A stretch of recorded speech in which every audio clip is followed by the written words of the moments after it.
Assalamu alaikum. We were doing the topic permutations and combinations, and yesterday we purely discussed about the factorial. We haven't started permutation yet. Walaikum assalam. And when we say 5 factorial, what does it mean? It means you are trying to find the arrangement of 5%. If you arrange those 5% in any order, her possible way में if you switch them, shuffle them, it will be a 5 factorial. अगर आपके पास 6 factorial कहीं apply कर रहे हैं, इसका मतलब ये है कि उन 6 लोगों को हर possible way में switch करना. Yesterday उससे पहले हमने ये क्वेश्चन किया कि if you have that type of question 1 1 2 2 2 3 4 5, अगर आप इन सब नंबर्स को आपस में स्विच करें और कितने पॉसिबल डिफरेंट नंबर बन सकते हैं, तो आपने टोटल नंबर देखा 8 से 8 फैक्टोरियल किया, 1 1 2 टाइम्स रिपीट हो रहा था. 1 और 1 को आपस में स्विच करने से फर्क नहीं पड़ता, तो आपने 2 फैक्टोरियल से डिवाइड कर दिया. 2 2 2 मीन 2 3 टाइम्स रिपीट हो रहा था, उन 3 को भी आपस में स्विच करने से फर्क नहीं पड़ता, सो आपने डिवाइड बाय 3 फैक्टोरियल भी कर दिया. कल हमने जो लास्ट एग्जांपल की थी, there were 6 people, Ahmad, Qasim, Jalal, Talha, Ayan and Munib.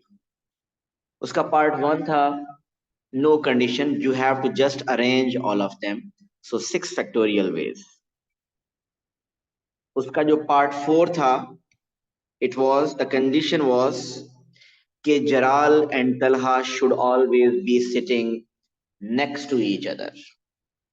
सो उसके लिए हमने क्या किया कि जलाल एंड तलहा को हमने 1 पर्सन कंसिडर करना है, उनको एक बॉक्स में बंद कर देना है. उनको 1 कंसिडर करेंगे और बाकी हैं 4, तो ओवरऑल 4 + 1 5 हो गए. सो हम करेंगे 5 फैक्टोरियल. जब आप ये 5 फैक्टोरियल करेंगे, जब आपने जलाल और तलहा को 1 कंसिडर किया और बाकी अहमद, कासिम, अयान एंड मुनीब, तो इसका मतलब ये ऑल 5 एक दूसरे के साथ हर पॉसिबल वे में स्विच हो रहे हैं. और इंटरनली उस बॉक्स में जलाल एंड तलहा वो अपनी पोजीशन स्विच कर रहे हैं उठा के यार. सो इसका मतलब वो उसको भी इनटू 2 फैक्टोरियल करेंगे. सो ये वो पॉसिबल वेज थे इसमें Jalal and Talha were next to each other. फिर 5th पार्ट ये था कि we want to find those arrangements in which Jaral and Talha should not be sitting next to each other. Jaral and Talha should always be separated. So हमने क्या किया, जो part 1 में possibilities थी total थी 6 फैक्टोरियल, कोई condition नहीं थी, ऑल पॉसिबिलिटीज 720. उनमें से वो आंसर माइनस कर देना है, वो पॉसिबिलिटीज माइनस कर देनी है जिसमें Jalal and Talha were sitting next to each other. तो टोटल में से वो माइनस कर दिया जहां पे वो दोनों इकट्ठे हैं, तो आपके पास क्या आंसर आ जाएगा, वो पॉसिबिलिटीज आ जाएंगे जिसमें Jalal and Talha are always separated. Then 6th part was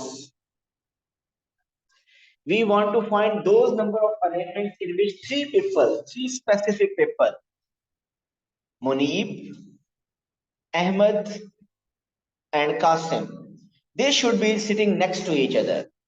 Then in that case हम मुनीब, अहमद और कासिम को एक 1 पर्सन कंसिडर करेंगे, एक बॉक्स कंसिडर करेंगे.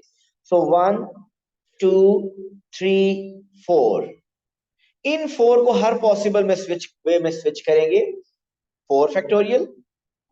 और internally Munib, Ahmad and Qasim they can swap their positions, internally shuffle कर सकते हैं, so times 3 factorial. And the last part is वो था कि in which we want to find those arrangements in which Munib, Ahmad and Qasim should always be separated. Munib, Ahmad, Qasim तीनों अलग अलग बैठे, इनमें से कोई दो भी इकट्ठे ना हो। तो उसमें हमने ये बात की थी कि अब टोटल में से पार्ट 1 में से पार्ट 6 माइनस करने से आंसर करेक्ट नहीं आएगा। और उसकी रीजन ये बताई थी कि पार्ट 1 में टोटल है, पार्ट 6 में वो अरेंजमेंट में है जिसमें मुनीब, अहमद एंड कासिम ये तीनों इकट्ठे हैं। तो तीनों वो इकट्ठे जहां पे हैं वो माइनस कर देंगे। तो जहां जहां पे दो लोग इकट्ठे हैं, Muneeb and Qasim, Ahmad and Qasim, Muneeb and Ahmad, वो हम इसमें से माइनस नहीं कर रहे। तो जब वो माइनस नहीं करे तो this answer will be incorrect. तो इसको करेक्ट कैसे करना है ये भी हमने डिस्कस नहीं किया, ये आगे वाले लेक्चर्स में डिस्कस करेंगे। यहां से सिर्फ एंड ये निकाला था कि अगर 2 पर्सन हों, उनको इकट्ठे रख के पॉसिबिलिटीज फाइंड करें और टोटल में से माइनस करें, तो आप वो फाइंड कर सकते हैं in which they are always separated. But if you have more than 2, 3, 4, 5 तो उस वक्त ये मेथड अप्लाई नहीं। तो ये कल का हमारा लेक्चर था अबाउट फैक्टोरियल। तो स्टार्ट में जब मैंने आपको कुछ फॉर्मूलाज लिखवाए थे, तो मैंने n फैक्टोरियल, परमुटेशन NPR और कॉम्बिनेशन NCR के ये फॉर्मूला लिखवाए थे। सो हम इस परमुटेशन को काफी हद तक डिस्कस कर चुके हैं। आप now it's a turn off NPR। ये देखते हैं कि ये कहां अप्लाई होगा। इसका फॉर्मूला क्या है? NPR is equal to n factorial over n minus r factorial. So इसको भी मैं पहले थोड़ी सी डिटेल में बताऊंगा और उसके बाद डायरेक्ट करेंगे। जिस तरह अगर आपको याद हो तो फैक्टोरियल का मैंने स्टार्ट कैसे लिया था। देखिए फैक्टोरियल का मैंने स्टार्ट ऐसे लिया था कि इफ यू हैव 4 चेयर, उन पे 4 पर्सन को अरेंज करना है, तो फर्स्ट सीट को फिल करने की कितनी ऑप्शन थी? 4। वो जब सीट फिल होगी तो सेकंड सीट को फिल करने की कितनी ऑप्शन थी? कितने वेज थे? 3। नेक्स्ट को फिल करने के 2, नेक्स्ट को फिल करने के 1। सो 4 into 3 into 2 into 1 is 4 factorial. अब क्या होगा? अभी तक जितने नंबर ऑफ पर्सन थे उतनी ही नंबर ऑफ चेयर्स थी। सब के सब, all person, all people were being used. अब सिनेरियो डिफरेंट होगा। अब आपके पास अवेलेबल ज्यादा होंगे और यूज कम होंगे। तरह समझिएगा क्या मतलब। We have A, B, C, D, E, F, and G. These are 7 boys. These are the 7 boys. इन 7 बॉयज को हमने अरेंज करना है 5 चेयर्स पे। We have 5 chairs available, 1, 2, 3, 4, 5. How many different ways are there to arrange? तो definitely at a time 7 के 7 people तो use नहीं हो सकते। अब क्या होगा? आप पहले इन 5 को चूज करेंगे, ए बी सी डी ई को, उन 5 सीट के लिए। So one of the possibilities कि फर्स्ट सीट पे A, second B, third C, D, E, और फिर यही आपस में हर पॉसिबल वे में शफल हो सकते हैं। देन एक और पॉसिबिलिटी है कि out we choose A, D, E, F and G, ये सब आपस में शफल हों। सो आपने इन 7 में से पहले 5 चूज करने और उन 5 को हर पॉसिबल वे में अरेंज करना है। तो कितनी अरेंजमेंट्स बनेंगी? बहुत ज्यादा बनेंगी, बहुत ज्यादा बनेंगी। 5 फैक्टोरियल तब बनता जब अवेलेबल 5 होते हैं और पांचों के पांचों यूज हो रहे होते हैं। फिर थोड़ा सा पता चले कि आप बोलने लगे। 5 फैक्टोरियल तब यूज होगा जब आपको पता है 5 के 5 ही हैं और 5 के 5 यूज हो रहे हैं। लेकिन अब अगर ये केस होता तो 5 फैक्टोरियल लग जाता। बताइए। ओके, देखिएगा अब इसको फिर कैसे मैं रूल बनाना है। कल हाँ समझिएगा प्लीज। फर्स्ट सीट के लिए बताइए कितनी ऑप्शंस है, कितने वेज है to fill the first seat. There are 7 ways. First seat पे ए भी आ सकता है, बी भी आ सकता है, सी भी आ सकता है, डी भी आ सकता है, ई भी आ सकता है, एफ भी आ सकता है, जी भी आ सकता है। सो फर्स्ट सीट को फिल करने के there are 7 different ways. Talha समझे, छोड़े, लिखने के वाला कुछ भी नहीं है अभी। ये जो मैं एक्सप्लेनेशन लिखूंगा इस पेज को, ये कहीं नहीं चाहिए अभी आपको, समझें। फर्स्ट सीट फिल हो गई, A B C D E F G में से कोई एक बैठ गया। सेकंड सीट को फिल करने के कितने ऑप्शन हैं? 6। ऐसे ही है ना, सेकंड सीट को फिल करने के 6 ऑप्शन हैं, क्योंकि now we are left with 6 people. एक पर्सन हमने बैठा दिया फर्स्ट पे, जो भी बैठ गया। सो सेकंड को फिल करने के लिए now we are left with 6 people. अब फर्स्ट 2 सीट्स फिल हो गई हैं। थर्ड सीट के लिए हमारे पास कितने लोग रह गए पीछे? 5। तो थर्ड सीट को फिल करने के लिए we have 5 ways, 5 options. Next seat को फिल करने के लिए वी हैव 4 ऑप्शंस। और लास्ट सीट को फिल करने के लिए हमारे पास कितने लोग रह गए होंगे? 3। उन तीनों में से कोई एक आ जाएगा, सो वी हैव 3 ऑप्शंस। सो इनको मल्टीप्लाई कर लें, आंसर आ जाएगा 7 × 6 × 5 × 4 × 3। ये कर लें, आंसर आ जाएगा। लेकिन ये हम पेपर में नहीं किया करेंगे। अब जरा समझिएगा अहमद, क्या 7 × 6 × 5 × 4 × 3 को क्या मैं 7 फैक्टोरियल लिख सकता हूं? नहीं लिख सकते। तरह मैं इसको 7 फैक्टोरियल नहीं लिख सकता क्योंकि 2 और 1 मिसिंग है।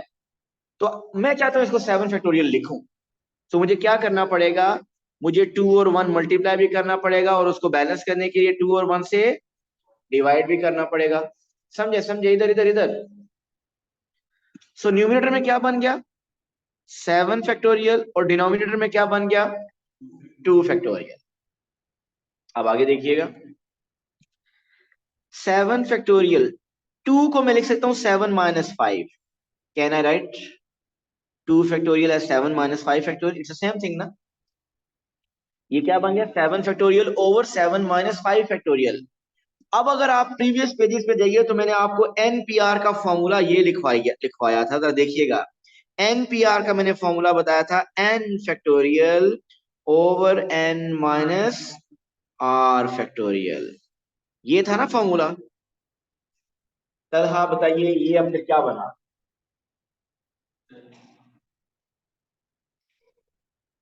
मैं लिखने से मना कर रहा हूं बार बार, समझे प्लीज, ये कहीं नहीं लिखना आपने पेपर में। समझे इसको, ये कॉन्सेप्ट समझे कहां से आ रहा है ये 7 फैक्टोरियल ओवर 7 - 5 फैक्टोरियल को इस फॉर्मूले के साथ रिलेट करें। बताइए क्या बन रहा है? How can I write it? Yes good. R की जगह 5 आ रहा है, तो can I write it 7p5? This is same as 7p5। 7 factorial n factorial, 7 - 5 factorial n - r factorial. So वहां था npr, so we got 7p5. So it means we got 7p5. Ahmad, Qasim, Talha, सब सुन लीजिए। नेक्स्ट किसी क्वेश्चन में ये मैं सारी working नहीं करूंगा, मैं डायरेक्ट ये लिखा करूंगा 7p5। ये वर्किंग कहीं नहीं मैंने करनी। ये सिर्फ आपको बताने के लिए मैं फर्स्ट क्वेश्चन किया है कि why we are going to apply 7p5। Now what is 7 and what is 5? ये n और r क्या होगा? जब भी n p आ रहा है, what is n? n is total number, total available number of person. यहाँ पे total available number of person कितने थे? 7 थे। What is r? r is number of person being used at a time. एक time पे कितने लोगों को आप अरेंज कर रहे हैं? 5 लोगों को। तो आपको जब कभी पेपर में क्वेश्चन होगा कि 7 लोगों को 5 चेयर्स पे अरेंज करना है, कितने पॉसिबल वेज हैं, तलहा विल सिंपली से 7p5। ये सारी वर्किंग नहीं करनी, ये फर्स्ट क्वेश्चन प्रूव मैंने आपको करके बताया। So we will simply write 7p5। अब जब ये 7p5 का आंसर बताइए क्या आता है, कैलकुलेटर से 7p5 बताइए।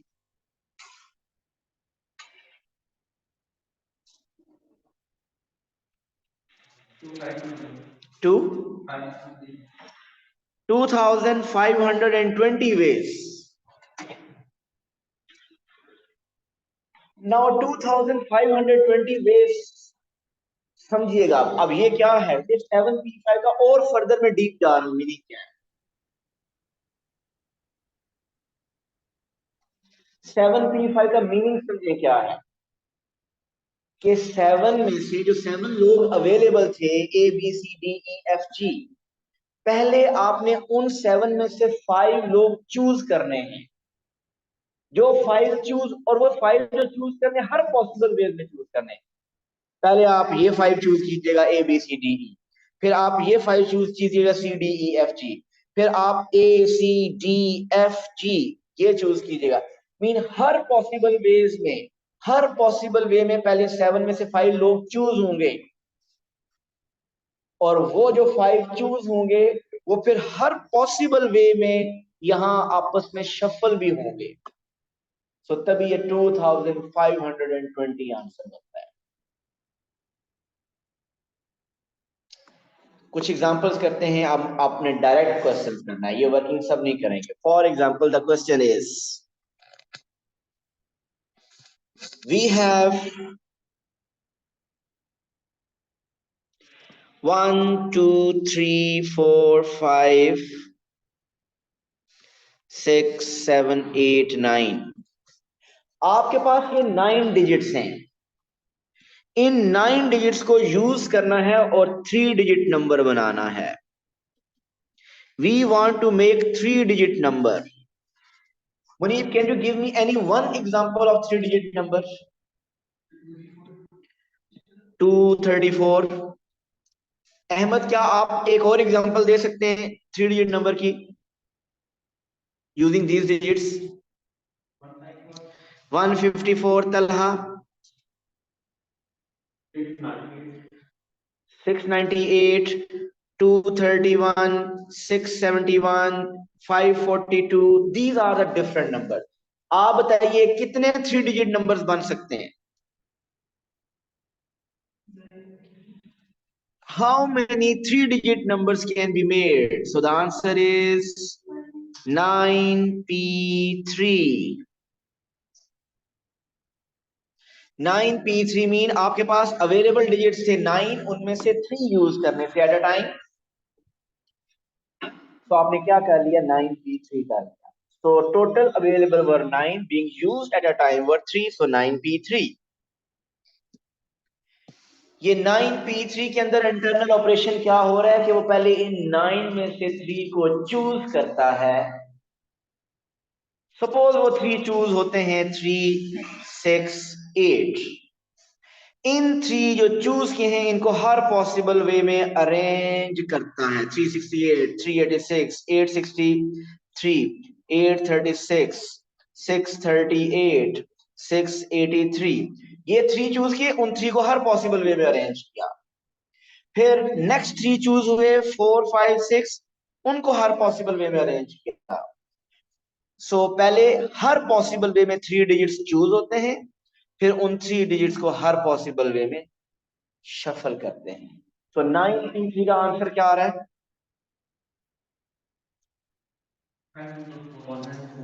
50। इतने कम?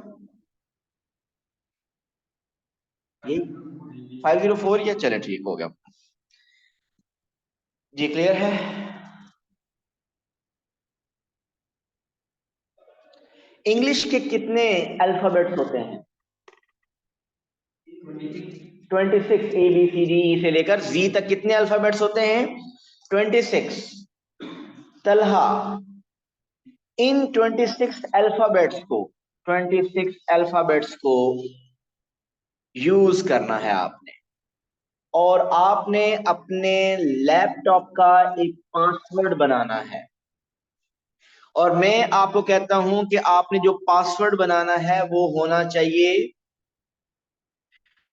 it should include 8 different alphabets. 26 alphabets, A, B, C, D alphabets.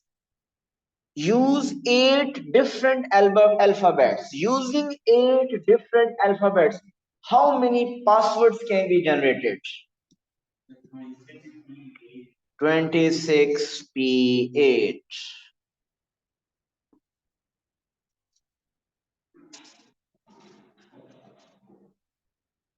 Got it? So permutation समझ आ गया कहाँ यूज होगा?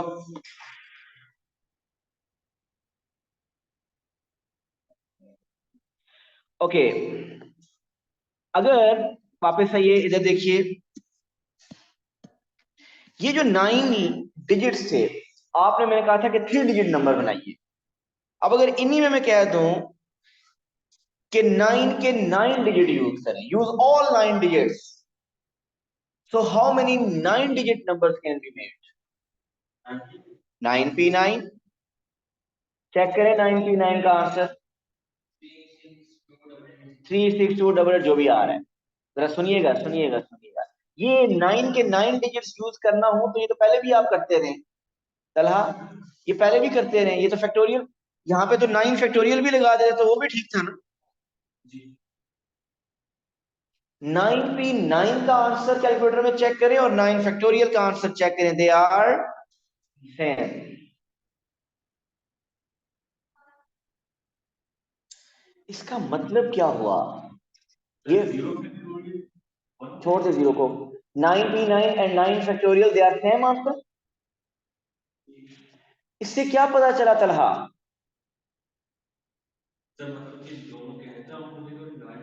इससे ये पता चला कि फैक्टोरियल और परमुटेशन, जो हम फैक्टोरियल पहले करते रहे, आज परमुटेशन के दोनों एक ही चीजें हैं। सिर्फ और सिर्फ आप ये कह सकते हैं कि ये फैक्टोरियल परमुटेशन का एक स्पेशल केस है। 9P1, 9P2, 9P3 बोस है, 9P4, 9P5 और 9P9 में से एक केस है जो फैक्टोरियल वाला केस है। फैक्टोरियल कब यूज करते हैं, परमुटेशन कब यूज करते हैं? फैक्टोरियल अहमद तब यूज करेंगे जितने डिजिट्स अवेलेबल हों, सब के सब यूज हो रहे हो। 9 फैक्टोरियल, 9 गिवन है, 9 के 9 यूज कर रहे हैं, 9 फैक्टोरियल। और आप चाहें तो 9P9 परमुटेशन भी वहां यूज कर सकते हैं, लेकिन स्पेशली परमुटेशन कहाँ यूज करते हैं? जहां अवेलेबल ज्यादा हो और यूज एट अ टाइम कम हो रहे। ये है मेन डिफरेंस। समझ आ गई बात? अब आते हैं, तीसरा पॉइंट था वहां पे एक combination. NCR is equal to n factorial over n minus r factorial r factorial. Please समझे समझे समझे, लिखे हुए नहीं आपके पास पहले यार, कोई नई चीज नहीं है ये। अगर आपके पास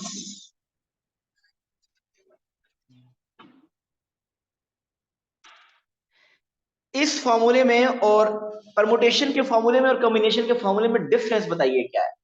फॉर्मूले को देखिए,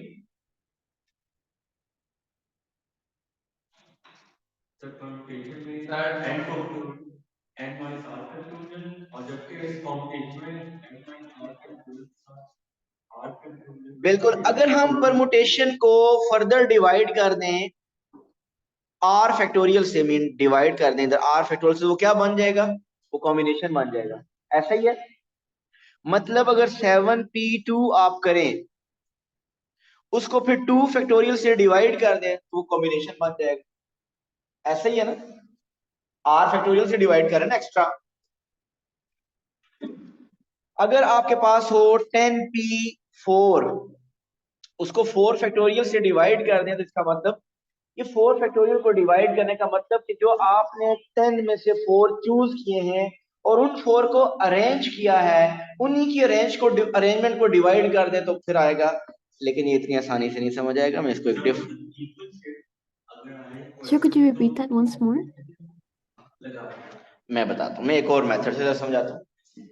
सो दोनों में एन जो है वो टोटल अवेलेबल है, दोनों में आर बीइंग यूज्ड है। अब कब एनपीआर यूज होगा और कब एनसीआर यूज होगा, समझिएगा कि परमुटेशन कब यूज होनी है और कॉम्बिनेशन कब यूज होनी है। परमुटेशन को हम नॉर्मली कहते हैं एनपीआर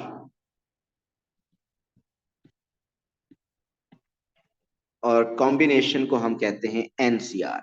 दोनों में मेजर डिफरेंस क्या है? मेजर डिफरेंस ये है कि परमुटेशन में internal order is important, combination में, ये नोट्स पहले लिख लें फिर मैं एक्सप्लेन करता हूं। Internal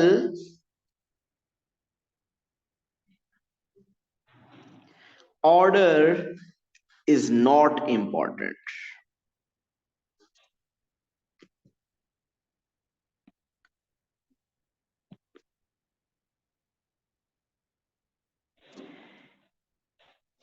In combination, we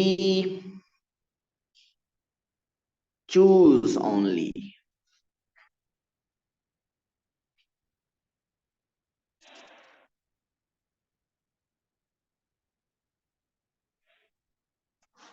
Whereas in permutation, we choose के स्पेलिंग ठीक लिखे हुए? We choose and also arrange.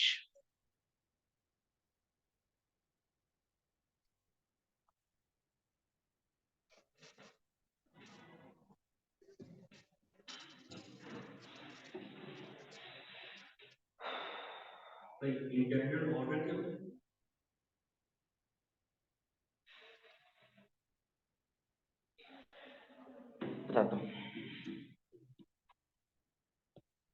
आपको ये ज्यादा समझना है, ये मेजर डिफरेंस है। अगर ये आपको समझ आ गया तो कहीं मसला नहीं होगा। कि कॉम्बिनेशन में हम क्या करते हैं, सिर्फ चूज करते हैं। क्या मतलब चूज करते हैं? 10 में से 3 चूज कर लिए बस, 10 में से 3 चूज कर लिए बस। परमुटेशन में हम चूज भी करते हैं और अरेंज भी करते हैं। मतलब 10 में से 3 पहले चूज करने हैं और वो जो 3 चूज किए उनको अरेंज भी करना है आपस में, हर पॉसिबल वे में। जब आपको लगे कि सिर्फ चूज करना काफी है तो कॉम्बिनेशन अप्लाई कीजिए। जब आपको लगे कि चूज करने के बाद अरेंज भी करना है तो परमुटेशन लगाइए। इंटरनल ऑर्डर मीन चूज करने के बाद इंटरनल ऑर्डर अगर इंपॉर्टेंट हुआ तो फिर आपको उनको अरेंज भी करोगे, लेकिन अगर चूज करने के बाद इंटरनल ऑर्डर इंपॉर्टेंट ना हुआ तो आप सिर्फ कॉम्बिनेशन यूज करोगे। अब ये बातें कुछ एग्जांपल से समझ। कॉम्बिनेशन का मैंने बताया कि वो जब सिर्फ चूज करना है, आपको उनको फर्दर अरेंज ना करना हो, अंदर वाला इंटरनल ऑर्डर अगर इंपॉर्टेंट नहीं है तो फर्दर अरेंजमेंट नहीं करनी। Internal order is not important, apply combination. Internal order is important, apply permutation. अब ये इंटरनल ऑर्डर कैसे डिसाइड होगा, मैं कुछ एग्जांपल से बताता हूँ। हमारी इस क्लास में 20 स्टूडेंट्स हैं।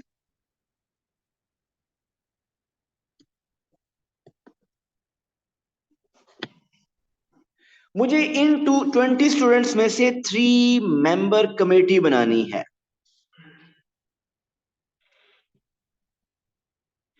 उन 20 स्टूडेंट्स में से 3 मेंबर की एक कमेटी बनानी है। जस्ट कमेटी बनानी है। बताइए कॉम्बिनेशन या परमुटेशन? मतलब आपको लगता है इंटरनल ऑर्डर इंपॉर्टेंट है? कॉम्बिनेशन। जस्ट एक कमेटी बनानी है 3 लोगों की, दैट्स इट। मैं पहले कहूं कि वो जो कमेटी है उसमें तलहा है, मुनीब है और अहमद है। फिर मेरे को नहीं नहीं नहीं ये तीनों तो नहीं है, अहमद, तलहा और मुनीब है। क्या इंटरनल ऑर्डर इंपॉर्टेंट है यहाँ पे? नो। अगर उस कमेटी में तीन लोग आ रहे हैं, तलहा, अहमद एंड मुनीब, और फिर मैं कहता हूँ नहीं, Ahmad, Talha and Muneeb, Muneeb, Talha and Ahmad, committee तो एक ही है, कमेटी तो डिफरेंट नहीं है। So here order is not important. आप क्या करेंगे? कॉम्बिनेशन अप्लाई करेंगे, और कॉम्बिनेशन जब अप्लाई करेंगे तो simply you will write 20C3। Answer को छोड़ दे, तरह कैलकुलेटर को छोड़ दें, लेकिन इसी क्वेश्चन को मैं थोड़ा चेंज करने लगा हूं। मेरे पास 20 स्टूडेंट्स हैं, उनमें से 3 मेंबर कमेटी बनानी है।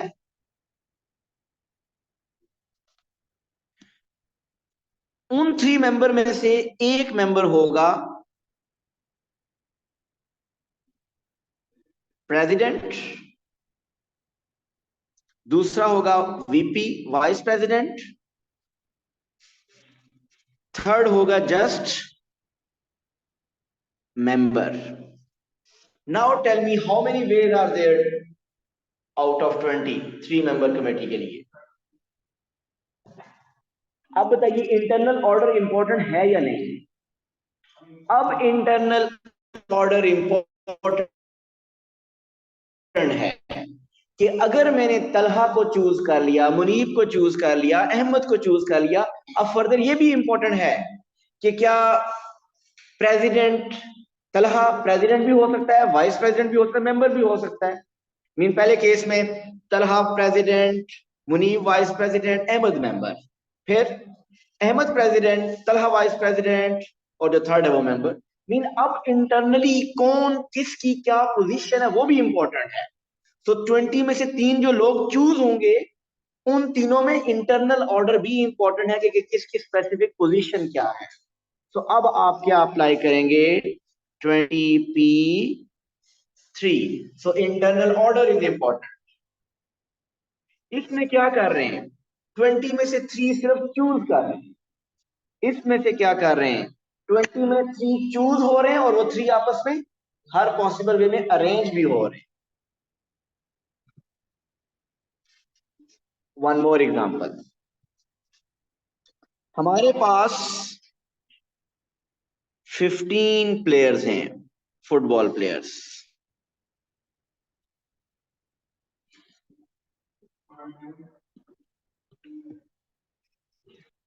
हमारे पास 15 फुटबॉल प्लेयर्स हैं, और इन 15 फुटबॉल प्लेयर्स में से we want to make a team of 11 players.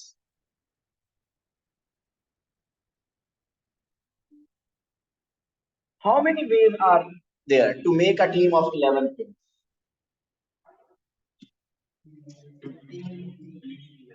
15C बोला ना, 15C11। अगर उन 15 में से 11 चूज हो जाते हैं, वो 11 के 11 खेलेंगे। किसी को पहले नंबर पे मैं नाम लिखूं, किसी को तीसरे नंबर पे लिखूं, खेलेंगे तो सारे के सारे। So team will not change. लेकिन अगर मैं ये कह दूं कि आपने 11 मेंबर की टीम चूज करनी है, वही तो मैं चूज करने के लिए सिर्फ कहा था। अगर मैं ये कहूं कि चूज करें, और फिर ये भी डिसाइड करें कि उन 11 में से कौन किस किस पोजीशन पे खेलेगा, कौन गोलकीपर होगा, कौन फॉरवर्ड होगा, कौन डिफेंड राइट होगा, कौन डिफेंड लेफ्ट होगा, हर किसी की अगर पोजीशन भी डिफाइन करनी हो, तो आप फिर 15P11 लगाएंगे। लेकिन मैंने तो क्वेश्चन में ऐसा नहीं कहा था ना, मैंने तो कहा था 11 मेंबर की कमेटी, एक टीम बनानी है। तो टीम बनाने में कहीं पे ये नहीं बताया जा रहा कि आपको आपने उसमें फर्दर आपस में स्विच भी करना है। तो 15C11।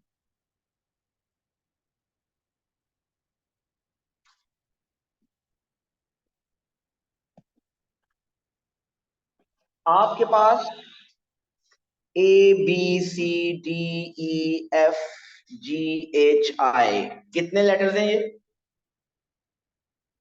7 लेटर्स हैं। इन हाँ जी 9 लेटर्स हैं, सॉरी। देखिएगा लास्ट क्वेश्चन, बताइएगा इसमें ऑर्डर इंपॉर्टेंट है या नहीं। इन 9 लेटर्स में से 6 लेटर को यूज करना है। करना क्या है ये सुन लें। इन 9 लेटर्स को में से 6 लेटर यूज करने हैं और आपने एक पासवर्ड बनाना है। बताइए कितने पासवर्ड बन सकते हैं, 9C6 या 9P6? 9P6। वो जो 6 चूज होंगे उनका ऑर्डर इंपॉर्टेंट है। अगर मुनीब तलहा ने अगर पासवर्ड ABCDEF रख दिया, आप उसको BACDEF से नहीं ओपन कर सकेंगे।